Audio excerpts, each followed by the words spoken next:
Halo para pendengar, dimanapun kalian berada. Balik lagi di channel Gary Christopher. Oke, dalam video kali ini gue akan kembali membahas tentang light novel Otome Game. Dalam part sebelumnya, kita sudah mengetahui kalau pada masa semester baru ini, Leon mendapatkan masalah yang cukup rumit, di mana ada unit ajaib yang bisa meretas drone milik Luxon dan Claire, sehingga menimbulkan sebuah ancaman bagi kerajaan Holford ini sendiri. Juga kedatangan dari Jack, yang merupakan kandidat putra mahkota dari kerajaan Holford dan adik tirinya yang bernama Oscar. Dan tentu saja, Jack dan Oscar itu sama-sama merepotkannya seperti 5 pangeran idiot. Dalam part kali ini, panel cerita pun dibuka di malam setelah upacara penerimaan siswa baru tahun itu selesai. Saat itu, Leon dan Mary pun bertemu di sebuah restoran yang sangat jarang sekali didatangi oleh siswa akademi. Letak dari restoran itu juga cukup terpencil, di mana harus melewati beberapa gang kecil tengah kota terlebih dahulu untuk mencapainya. Nah, seperti biasanya, ketika seri selanjutnya dari game Otome ini akan dimulai, maka Mary dan Leon itu akan melihat informasi mengenai karakter dan alur yang akan ada dalam game seri ini.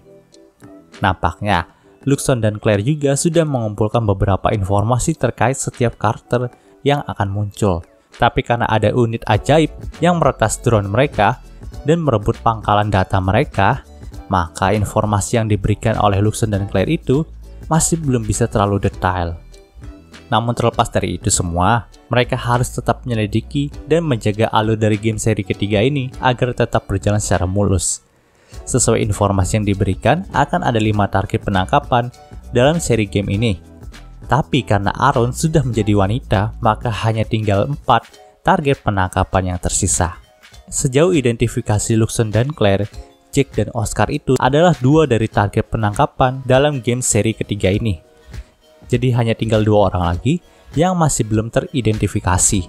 Oh ya, protagonis utama dalam game seri ketiga ini juga sudah dikonfirmasi. Dia adalah siswi mungil di kelas lanjutan tahun pertama yang bernama Mia. Dia adalah siswi asing dari Kekaisaran Voldenova yang belajar di kerajaan Holford pada tahun ini. Oh iya, di sini Luxon dan Claire itu sedikit membandingkan informasi yang mereka dapatkan dengan informasi yang mereka tahu dari Mary. Dan nampaknya ada sedikit perbedaan informasi yang ia dapatkan dari Mary dan dari hasil penyelidikan mereka. Dikatakan kalau perbedaan itu adalah adanya kesatria pelindung yang berada di sisi Mia. Ya, dalam Kekaisaran Voldenova itu, saat ini ada sebuah sistem kesatria pelindung yang akan mendedikasikan dirinya untuk melindungi wanita. Nah, yang menjadi kesatria pelindung bagi Mia adalah seorang pria berkulit hitam dan berambut silver yang bernama Finn Leta Herring. Tapi anehnya, Luxon ini tidak bisa menggali informasi secara detail mengenai Finn ini. Jadi Luxon pun berkata kalau Mary dan lain itu harus berhati-hati dengan Finn. Namun di sini Mary itu malah melihat foto dari Finn itu secara terus-menerus dan menyebutnya tampan. Apakah Mary akan menaklukkan Finn dan meninggalkan 5 pangeran idiot? Siapa yang tahu. Tapi di sini Leon itu merasa sangat heran karena memang walaupun kapasitas Luxon dalam mencari informasi dan data itu saat ini masih rendah karena ada halangan unit ajaib. Tapi pastinya dia itu bisa menggali informasi yang lebih dalam daripada hanya mengetahui sekedar namanya doang. Itulah kejanggalan yang dilihat oleh Leon dari karakter Finn ini. Leon juga menyadari kalau saat ia dan 5 pangeran idiot itu bertengkar dengan Oscar dan Jack, Finn itu memperhatikan mereka dari lantai atas gedung akademi. Leon pun sangat heran kenapa Finn itu memperhatikan mereka seperti itu.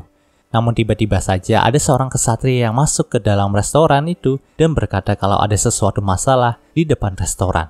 Mendengar hal itu, Leon pun merasa penasaran. Lalu, ia pun mengajak Luxon untuk mengecek keadaan di luar. Nah, sewaktu Leon keluar restoran, ia sudah melihat puluhan orang yang ada di sana. Jika didengar dari percakapan mereka, nampaknya ada seorang bangsawan yang dibunuh bersama dengan asistennya. Jadi, Leon pun menerobos kumpulan orang itu untuk melihat rupa dari mayatnya. Di sini, Leon pun kehilangan selera makannya ketika melihat kondisi korban. Tapi, Leon sudah cukup terbiasa dengan ini. Jadi dia tidak muntah sama sekali. Namun, saat itu ada seorang yang memanggil Leon di antara kerumunan orang tadi. Dia adalah Roland. Leon pun sedikit curiga apa yang dilakukan oleh Roland di jalanan seperti ini. Dia kan raja gitu, kenapa di sini gitu. Dan penampilan Roland juga tertutup oleh jubah dan tudung. Jadi Leon pun menanyakan hal itu kepada Roland. Di sini, Roland pun menjawab dengan senyuman kalau dimanapun dia berada, itu tidak ada hubungannya dengan Leon. Namun Leon pun bisa menebaknya dan berkata kalau pastinya Roland itu sedang kencan dengan wanita lain saat ini. Ya, pengingat Roland kan gila wanita. Roland pun mengiyakan hal tersebut karena memang dia juga butuh hiburan selain dengan istri dan selir-selirnya.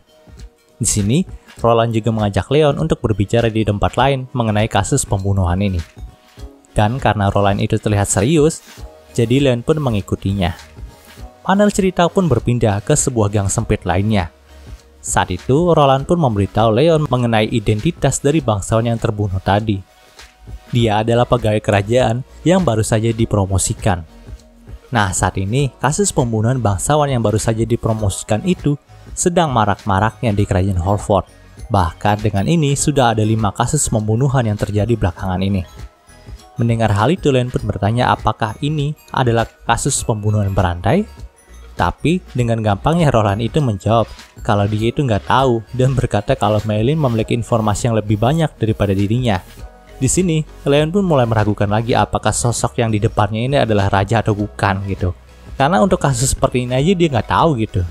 Tapi Roland pun menjawab kalau Leon itu sangat naif jika berpikir kalau raja adalah yang memegang kendali atas kerajaan sepenuhnya. Lalu, Roland pun pamit kepada Leon karena dia memiliki sedikit urusan. Sebelum pergi, Roland juga memberi peringatan kepada Leon kalau Leon itu jangan sampai mendekati Erika. Jika tidak, maka Roland akan menghukum pancung Leon. Di sini Leon pun hanya bisa melongo dan berkata siapa itu Erika. Mendengar hal itu, Luxon pun muncul dan berkata kalau Erika adalah adik kandung dari Julius. Jadi dia adalah anak kedua dari Maylin. Di sini Leon pun mulai ingat tentang foto yang diperlihatkan oleh Luxon saat di restoran. Ya, Erika adalah antagonis dalam game seri ketiga ini. Oke, kembali ke permasalahan pembunuhan bangsawan tadi. Di sini Leon itu bertanya kepada Luxon apakah kasus pembunuhan ini ada kaitannya dengan unit ajaib yang menyabotase jaringan Luxon dan Claire. Mendengar pertanyaan itu, Luxon pun menjawab kalau ia tidak bisa menjawabnya dengan pasti, tapi ia bisa mendeteksi kehadiran unit ajaib dalam kasus kali ini. Nah, pada saat Leon dan Luxon kembali melihat TKP pembunuhan itu, ada seorang dengan baju kesatria militer. Namun saat Leon melihat orang itu langsung kabur dari sana. Di sini Leon pun curiga dengan pria yang dilihatnya tadi. Jadi, ia pun meminta Luxon mengerahkan drone-nya untuk mengawasi pria tadi. Panel cerita pun berpindah ke sebuah pinggiran ibu kota Holford.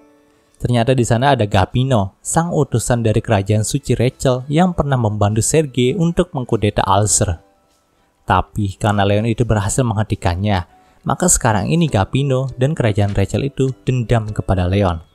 Jadi, target mereka kali ini adalah menghancurkan kerajaan Holford dan juga Leon. Di sini, Gapino itu memanfaatkan organisasi yang bernama The Forest of Ladies. Ini adalah organisasi yang dibentuk oleh wanita bangsawan angkuh yang menentang prinsip Holford kali ini dan ingin mengembalikan di mana status wanita itu lebih tinggi daripada pria yang sudah dihancurkan oleh Leon. Dalam organisasi itu, ada pula Zola yang merupakan mantan istri dari Marcus. Di sini Zola itu sedikit dibully, karena dalam keluarga Zola lah, seorang anak nakal bernama Leon itu tumbuh. Tapi Gapino itu nggak menyalahkan Zola, karena Gapino itu akan memanfaatkan Zola seperti Sergei dalam melawan Leon. Zola juga berkata kalau anak laki-lakinya yaitu Ludwig sudah menyusup ke akademi untuk menghancurkannya, dan anak perempuannya yang bernama Merce sudah mendekati target. Nah, di sini belum tahu targetnya yang dimaksud ini siapa ya. Panel cerita pun berpindah ke sebuah bar ibu kota Holford. Nah, ternyata nih, Roland itu sedang kencan sama anak perempuannya Zola yang bernama Merce. Di sini geblaknya Roland itu menyamar dengan menggunakan nama Leon untuk mendekati Merce. Tapi nampaknya si Merce ini sih udah tahu sih tentang penyamaran Roland. Dan nampaknya pengawal Roland juga sudah bekerja sama dengan Merce dan sengaja mendekatkan mereka berdua. Apakah target yang dimaksud Zola tadi adalah Roland? Ya, siapa yang tahu. Mari kita lanjutkan aja ceritanya. Panel cerita pun berpindah ke karakter Leon lagi. Di sini nampaknya Leon kembali ke restoran sebelumnya. Nah, waktu membuka pintu restoran itu, ia pun dikejutkan dengan pemandangan dari Mary yang memakan banyak sekali makanan. Bahkan sisa piring bekas makanannya itu sudah menumpuk di meja tempat ia makan. Melihat kerakusan adiknya itu, Leon pun hanya bisa tertawa. Tapi Leon itu heran kemana semua nutrisi yang telah diserap oleh Mary dari semua makanan ini. Bahkan jika dilihat baik-baik, badan dan gunung milik Mary itu tetap kecil dan tidak ada perubahan sama sekali dari tahun pertama. Nah, nampaknya Mary itu mengetahui isi pikiran dari Leon yang memperhatikannya secara terus-menerus. Jadi ia pun melemparkan sendok kayu yang ia pegang ke arah Leon. Di sini Leon pun dapat menghindarinya dengan mudah sambil mentertawakan Mary lagi. Setelah itu, Leon pun mulai berbicara kepada Mary kalau mereka itu harus membicarakan tentang alur dari game seri ketiga ini lagi.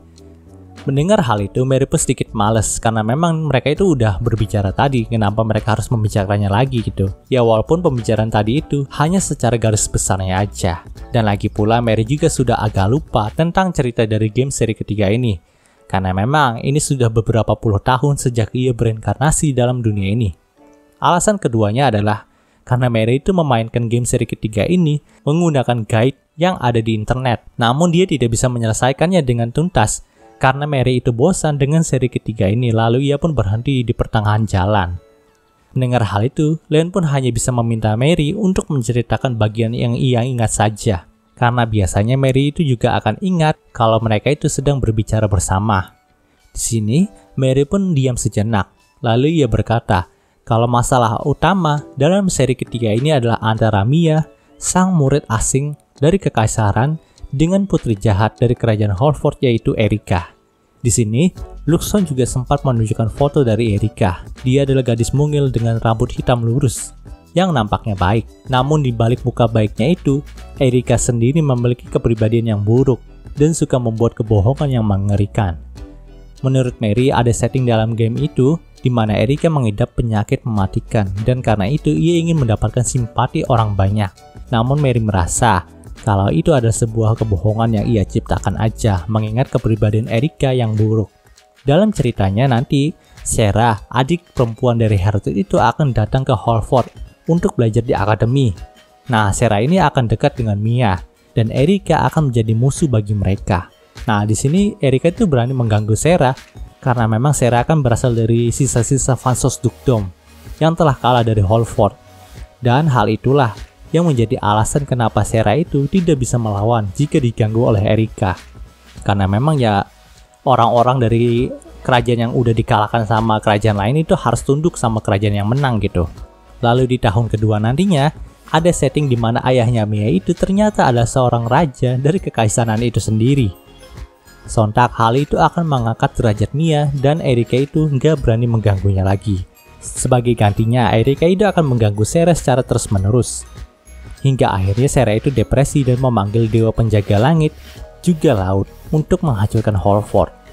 Nah nanti, dewa penjaga laut itu akan dikalahkan oleh Jack dan Mia, sedangkan dewa penjaga langit akan dikalahkan oleh sang Saint Olivia.